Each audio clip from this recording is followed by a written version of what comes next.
Assalamualaikum warahmatullahi wabarakatuh.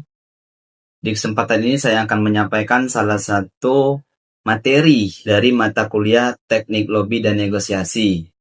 Yang mana materi yang akan saya sampaikan adalah mengenai teknik negosiasi.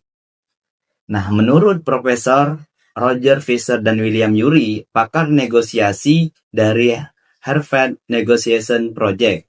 Negosiasi adalah proses komunikasi antara dua pihak atau lebih yang memiliki kepentingan berbeda untuk mencapai kesepakatan yang dapat diterima bersama. Negosiasi tidak hanya bertujuan memenangkan satu pihak, tetapi juga mencari solusi terbaik yang mampu memenuhi kepentingan semua pihak yang terlibat. Dalam kehidupan sehari-hari, negosiasi memiliki peran yang sangat penting. Kita dapat menemukannya dalam lingkungan keluarga, lingkungan organisasi, lingkungan dunia pendidikan, dunia kerja, bisnis, bahkan dalam kehidupan bermasyarakat. Oleh karena itu, kemampuan bernegosiasi perlu dipelajari dan dikembangkan agar seseorang mampu menyelesaikan perbedaan pendapat secara efektif dan tetap menjaga hubungan yang baik dengan orang lain. Adapun langkah-langkah dalam bernegosiasi, teknik yang harus dilakukan adalah melakukan persiapan secara matang. Persiapan merupakan langkah awal yang sangat menentukan keberhasilan negosiasi. Sebelum kita memasuki proses negosiasi, seseorang harus mengetahui tujuan yang ingin dicapai, memahami permasalahan yang sedang dihadapi, serta mengumpulkan informasi yang relevan. Selain itu, penting juga untuk menyiapkan beberapa alternatif solusi sebagai cadangan apabila usulan pertama tidak diterima oleh pihak lain. Dengan persiapan yang baik, seseorang akan lebih percaya diri dalam menyampaikan pendapat dan lebih siap menghadapi berbagai kemungkinan yang muncul selama proses negosiasi berlangsung. Teknik kedua adalah membangun hubungan yang baik dengan pihak yang diajak bernegosiasi. Komunikasi yang baik dapat menciptakan suasana yang nyaman dan kondusif sehingga pembicaraan berlangsung dengan lancar.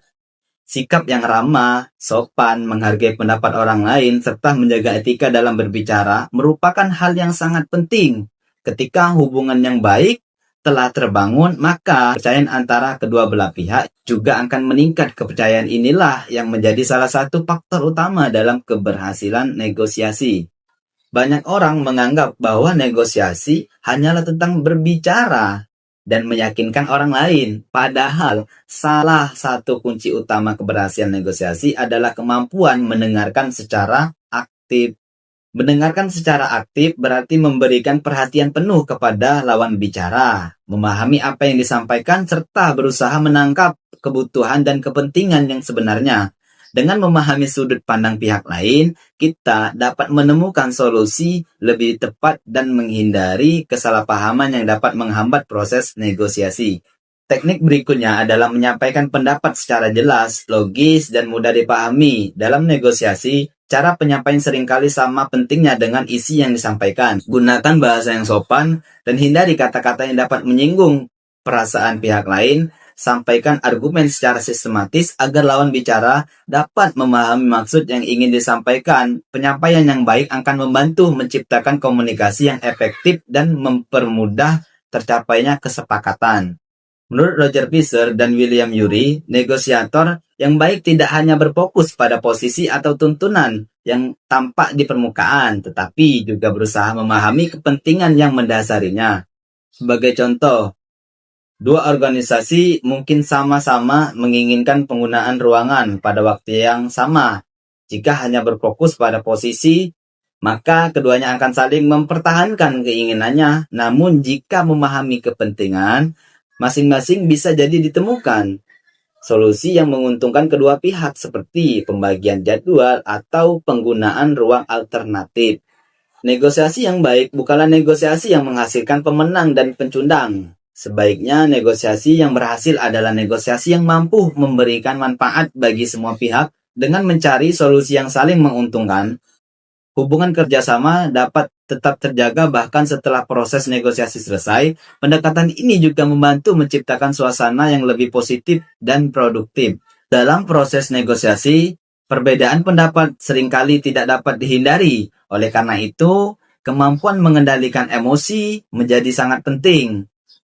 Ketika emosi tidak terkendali, seseorang cenderung mengambil keputusan yang kurang rasional dan sulit menerima pendapat orang lain. Sebaiknya, sikap tenang dan sabar akan membantu seseorang berpikir lebih jernih serta menemukan solusi yang lebih baik. Mengendalikan emosi juga menunjukkan kedewasaan dan profesionalisme dalam berkomunikasi. Negosiasi pada dasarnya adalah proses mencari titik temu. Oleh karena itu, setiap pihak harus memiliki sikap terbuka dan bersedia melakukan kompromi. Kompromi bukan berarti menyerah atau kalah, melainkan bentuk penyesuaian agar kepentingan bersama dapat tercapai. Dalam banyak situasi, kesepakatan yang baik lahir dari kemampuan masing-masing pihak untuk saling memahami dan memberikan ruang bagi kepentingan pihak lain. Teknik berikutnya adalah menggunakan data dan fakta sebagai dasar argumentasi. Pendapat yang didukung oleh bukti yang jelas biasanya lebih mudah diterima dibandingkan pendapat yang hanya berdasarkan asumsi. Data dan fakta dapat meningkatkan kredibilitas seseorang dalam negosiasi. Selain itu, penggunaan bukti yang objektif juga membantu mengurangi perbedaan yang bersifat emosional sehingga pembahasan tetap fokus pada penyelesaian masalah. Tahap terakhir dalam negosiasi adalah memastikan bahwa hasil kesepakatan dipahami oleh semua pihak. Kesepakatan yang telah dicapai perlu dirangkum secara jelas agar tidak menimbulkan perbedaan penafsiran di kemudian hari. Jika diperlukan, hasil negosiasi dapat ditulis dalam bentuk dokumen atau notulen agar menjadi pedoman bersama dalam pelaksanaannya. Contoh penerapan negosiasi. Sebagai contoh, dalam sebuah organisasi mahasiswa terdapat keterbatasan dana untuk melaksanakan program kerja. Pengurus organisasi kemudian melakukan rapat dan negosiasi untuk menentukan prioritas kegiatan yang lebih penting. Dalam proses tersebut, setiap anggota menyampaikan usulan dan pertimbangannya. Setelah berdiskusi serta mempertimbangkan kondisi keuangan organisasi, akhirnya disepakati bahwa kegiatan yang memiliki manfaat paling besar bagi anggota akan menjadi prioritas utama. Dengan demikian, program kerja tetap dapat dilaksanakan meskipun anggaran yang tersedia terbatas. Tersimpulannya, dari penjelasan yang telah disampaikan dapat disimpulkan bahwa teknik negosiasi merupakan keterampilan yang sangat penting dalam kehidupan negosiasi, membantu seseorang menyelesaikan perbedaan pendapat, membangun kerjasama, serta mencapai kesepakatan yang menguntungkan semua pihak. Aktif, penyampaian pendapat yang jelas, fokus pada kepentingan bersama, mengendalikan emosi. Keberhasilan negosiasi ditentukan oleh beberapa faktor, yaitu persiapan yang matang, komunikasi yang baik, kemampuan mendengarkan secara aktif, penyampaian pendapat yang jelas, fokus pada kepentingan bersama, pengendalian emosi, kesediaan untuk berkompromi, penggunaan data dan fakta, serta kemampuan menutup negosiasi dengan kesepakatan yang jelas. Dengan menguasai teknik-teknik tersebut, seseorang akan lebih mudah menghadapi berbagai situasi dan tantangan dalam kehidupan pribadi, organisasi maupun dunia kerja. Sekian pemaparan yang dapat saya sampaikan. Apabila banyak kesalahan, saya memohon maaf sebesar-besarnya karena ini adalah proses kita untuk belajar agar lebih baik lagi. Wassalamualaikum warahmatullahi wabarakatuh.